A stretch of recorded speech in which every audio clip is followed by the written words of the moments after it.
മാന്യപ്രേക്ഷകർക്ക് എൻ്റെ പ്രണാമം. കഴിഞ്ഞ ദിവസം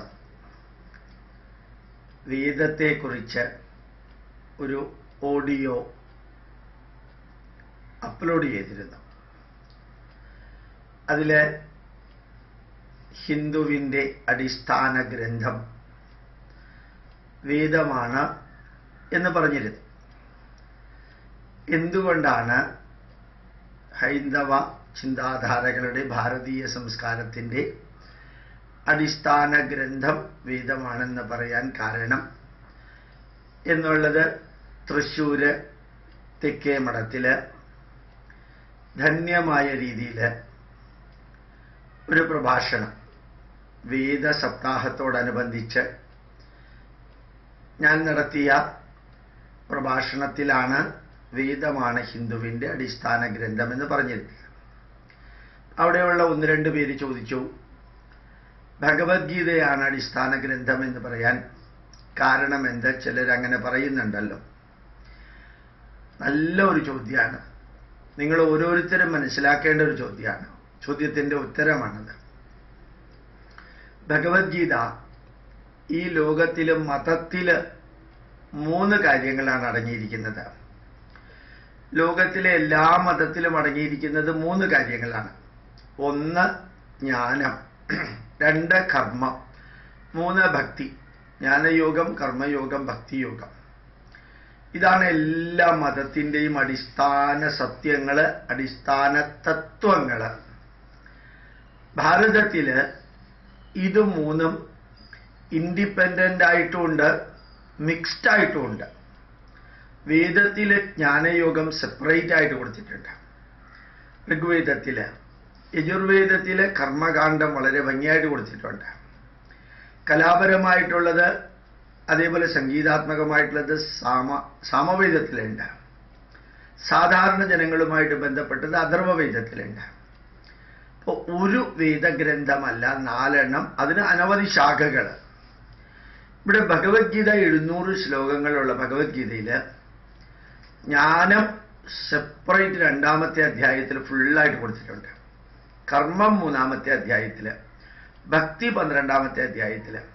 മറ്റെല്ലാ മതങ്ങളിലും ഭക്തിയും ദൈവഭയവുമാണ് ആദ്യം വരിക. ഇവിടെ അതല്ല, അത് ലാസ്റ്റാണ്. 18 അധ്യായങ്ങളുള്ള ഭഗവത്ഗീതയിൽ പകുതിക്കപ്പുറത്താണ് ശരിക്കും ഭക്തിയോഗം വരുന്നത്, 12ാമത്തെ അധ്യായത്തിൽ. ഇതിൽ ജ്ഞാനയോഗം എന്ന് പറഞ്ഞതുകൊണ്ട് പൂർണ്ണമായില്ല. അത് തന്നെ ഒരു 2-3 മണിക്കൂർ ആ വാക്ക് തന്നെ വിവരിക്കാനുണ്ട്. ശരിക്കും ഭഗവത്ഗീതയിലെ ശ്രീകൃഷ്ണൻ ആദ്യം അർജുനനെ വിവരിച്ചു കൊടുക്കുന്ന ആ ജ്ഞാനയോഗത്തിൽ 2 ജ്ഞാനമുണ്ട്. പ്രായോഗിക ജ്ഞാനവുമുണ്ട്, അതുപോലെ തന്നെ പാരമാർത്ഥിക ജ്ഞാനവുമുണ്ട്. ഭഗവത്ഗീതയുടെ പ്രത്യേകത അതാണ്. പ്രായോഗിക ജ്ഞാനം ഇന്ന് ഈവൻ 21st സെഞ്ച്വറിയിൽ നമ്മൾ ജീവിക്കുമ്പോൾ നമ്മൾ പാലിക്കേണ്ടതായിട്ടുള്ള കുറേ ജ്ഞാനം, നോളജ് ഉണ്ട്. Both applied knowledge and theoretical knowledge, പ്രായോഗികവും താത്വികവുമായിട്ടുള്ളത്. അത് ഭംഗിയായിട്ട് 2ാമത്തെ അധ്യായത്തിൽ ഭഗവത്ഗീതയിൽ വിവരിക്കുന്നുണ്ട്. അപ്പോൾ ഓർമ്മിക്കുക, ഭഗവത്ഗീതയിൽ ജ്ഞാനയോഗം വരുന്നുണ്ട്. 3ാമത്തെ അധ്യായത്തിൽ പാരമാർത്ഥിക കർമ്മവുമുണ്ട്, വ്യാവഹാരിക കർമ്മവുമുണ്ട്. ശരിക്ക് പാരമാർത്ഥിക കർമ്മം എന്ന് വെച്ച് കഴിഞ്ഞാൽ ഈ സർവചരാചരങ്ങളും നിരന്തരം പ്രവർത്തിച്ചുകൊണ്ടിരിക്കുന്നു. അവയ്ക്ക് ഇഷ്ടമുണ്ടെങ്കിലും ഇല്ലെങ്കിലും പ്രവർത്തിച്ചേ മതിയാവും. നമ്മുടെ ഹാർട്ട് പ്രവർത്തിക്കുന്ന പോലെ, ലങ്സ് പ്രവർത്തിക്കുന്ന പോലെ, ബ്രെയിൻ പ്രവർത്തിക്കുന്ന പോലെ, ബ്ലഡ് സർക്കുലേറ്റ് ചെയ്യുന്ന പോലെ ഓരോ ചെടിയും ഓരോ വൃക്ഷവും കാലാകാലങ്ങളിൽ പൂക്കുന്നത് പോലെ അതിനത് ചെയ്തേ മതിയാവും, ഇഷ്ടമുണ്ടെങ്കിലും ഇല്ലെങ്കിലും. അത് പാരമാർത്ഥിക കർമ്മം. പിന്നെ വ്യാവഹാരിക കർമ്മങ്ങളുണ്ട്. വ്യാവഹാരിക കർമ്മങ്ങൾ, നമ്മൾ ഓഫീസിൽ പോകുന്നു, നാളെ ഞാൻ ലീവ് എടുക്കുന്നു എന്ന് വിചാരിക്കാം. അപ്പോൾ എനിക്ക് വേണ്ട എന്ന് വെക്കാൻ സ്വാതന്ത്ര്യമുള്ള കർമ്മങ്ങളുണ്ട്. ഞാൻ ഇന്ന് ഉച്ചയ്ക്ക് ഊണ് കഴിക്കുന്നില്ല, അല്ലെങ്കിൽ വൈകുന്നേരം ചായ കുടിക്കുന്നില്ല, ഞാൻ ഇന്ന ആളെ കാണാൻ പോകുന്നില്ല എന്ന് തീരുമാനിക്കാൻ സ്വാതന്ത്ര്യമുള്ള കർമ്മങ്ങൾ വ്യാവഹാരിക കർമ്മങ്ങൾ. പാരമാർത്ഥിക കർമ്മങ്ങൾ നമ്മൾ ചിലത് ചെയ്തേ മതിയാവും. ആ പാരമാർത്ഥികവും വ്യാവഹാരികത്തിനും ഇടയ്ക്ക് വരുന്ന ചിലത് കൂടിയുണ്ട്. അപ്പോൾ എനിക്ക് എൻ്റെ മകനെ സംരക്ഷിച്ചേ മതിയാവും. മകന് അച്ഛൻ്റെ കാര്യത്തിൽ ശ്രദ്ധിച്ചേ മതിയാവും. അത് ചിലതൊന്നും വേണ്ടെന്ന് വെക്കാൻ പറ്റില്ല. ജനിച്ചു വീണ കുട്ടിയെ അമ്മ സംരക്ഷിച്ചേ മതിയാവും. എനിക്ക് താല്പര്യമില്ല പാല് കൊടുക്കാൻ എന്ന് പറയാനുള്ള അവകാശം ഇല്ല. എന്നാലും അത് വ്യാവഹാരിക കർമ്മത്തിൻ്റെയും പാരമാർത്ഥിക കർമ്മത്തിൻ്റെയും ഇടയ്ക്ക് വരുന്ന കർമ്മമാണ്. അപ്പോൾ ജ്ഞാനയോഗം എന്ന് പറയുന്നത് അബ്സൊല്യൂട്ട് നോളജ്. ജ്ഞാനയോഗം എന്ന് പറയുന്നത് അബ്സൊല്യൂട്ട് നോളജ്.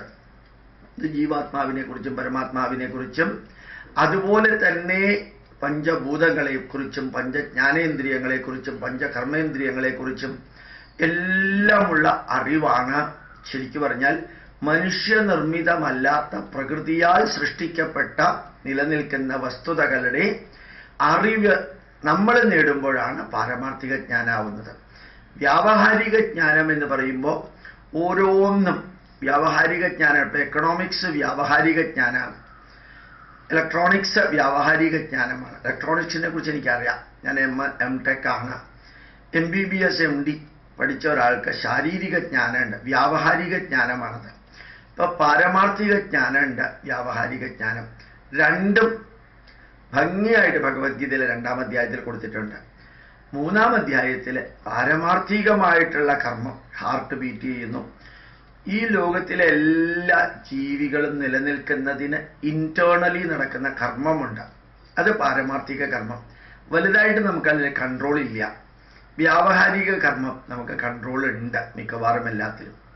അപ്പൊ പാരമാർത്ഥിക ജ്ഞാനം, വ്യാവഹാരിക ജ്ഞാനം, പാരമാർത്ഥിക കർമ്മം, വ്യാവഹാരിക കർമ്മം, പാരമാർത്ഥിക ഭക്തി, വ്യാവഹാരിക ഭക്തി.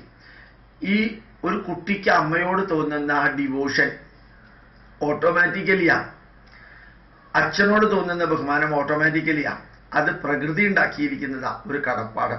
അപ്പൊ അമ്മയോട് പ്രത്യേകിച്ച് ചെറുപ്പകാലത്ത് തോന്നുന്ന സ്നേഹം, ഭാര്യാഭർത്തൃ സ്നേഹം, അത് ഓട്ടോമാറ്റിക്കലി പ്രകൃതി സൃഷ്ടിച്ചിരിക്കുന്നതാണ്. അതിനെ നമ്മൾ ഭക്തി എന്ന് പറയാം. ഈ സ്നേഹം, ബഹുമാനം, ആദരവ്, കടമ, കടപ്പാട്, കരുണ, ദയ, സംതൃപ്തി, ചാരിതാർത്ഥ്യം, ഇതെല്ലാം ഭക്തിയുടെ വിവിധ മാനിഫെസ്റ്റേഷനുകളാണ്. ഒരാൾക്ക് തോന്നുന്നത്, ഞാനൊരാൾക്ക് കാശ് കൊടുക്കുമ്പോഴത്തേക്കും അയാൾക്ക് എന്നോട് തോന്നുന്ന സ്നേഹവും ബഹുമാനവും ഒരു തരത്തിൽ ഭക്തിയാണ്.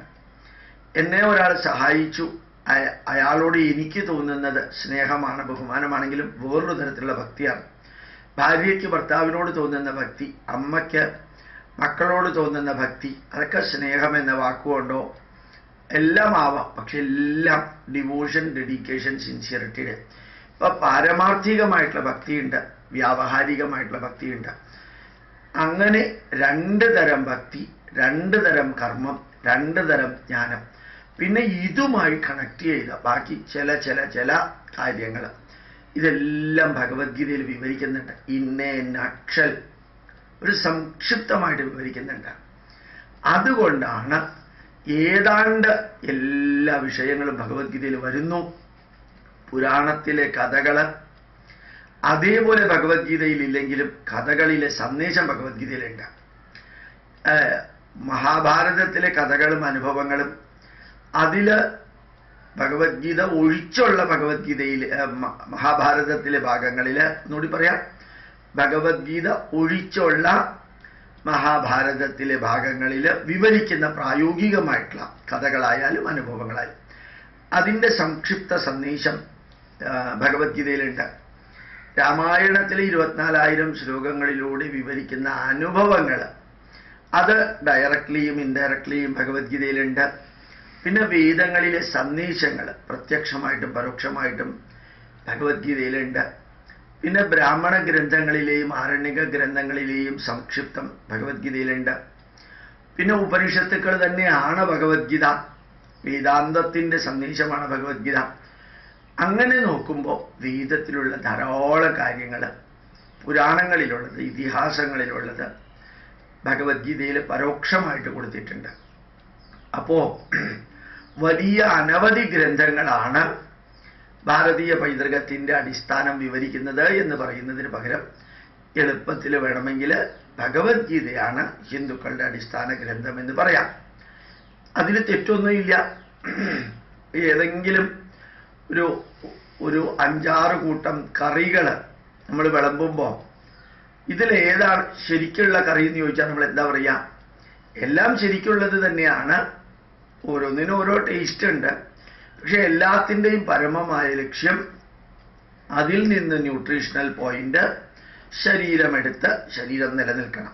ഭഗവത്ഗീതയും ഉദ്ദേശിക്കുന്നത് അത് തന്നെയാണ്. അതിൽ വ്യാവഹാരിക കർമ്മം, പാരമാർത്ഥിക കർമ്മം, വ്യാവഹാരിക ജ്ഞാനം, പാരമാർത്ഥിക ജ്ഞാനം, വ്യാവഹാരിക ഭക്തി, പാരമാർത്ഥിക ഭക്തി, അത് ഉൾക്കൊണ്ടുകൊണ്ട് ജീവിതത്തെ യൂസ്ഫുൾ, പർപ്പസ്ഫുൾ, ഫ്രൂട്ട്ഫുൾ, മീനിങ്ഫുൾ ആക്കാൻ സാധിക്കും. അതുകൊണ്ടുകൂടിയാണ് ചിലർ ഭഗവത്ഗീത ഹിന്ദുക്കളുടെ അടിസ്ഥാന ഗ്രന്ഥമെന്ന് പറയുന്നത്. പ്രണാമം, നമസ്കാരം.